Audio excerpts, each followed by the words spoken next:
என்கிட்ட கொடுத்தாயா அதான் கேள்வி. இப்ப என்ன வச்சு அவங்க எல்லாம் அதுக்குதான் பக்கத்துல உக்காராத. ரத்த கத்த வரப்போதியா? ஐயோ ஏன் பக்கத்துல உட்காந்து பேசிங்கிற? ரத்தம் வருதா?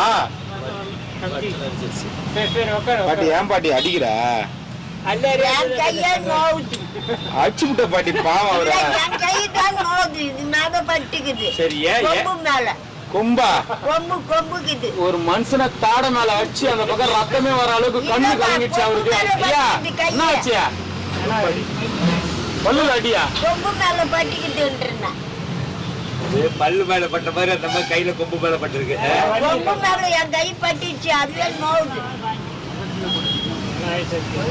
பல்லு வண்டிச்சு. பாட்டி பல்லு உடைச்சிட்டா. பாட்டி நீ தானே பாட்டி அடிச்ச? பாட்டி ஒரு சீரியஸா பாட்டி. பாட்டி ஒரு சீரியஸா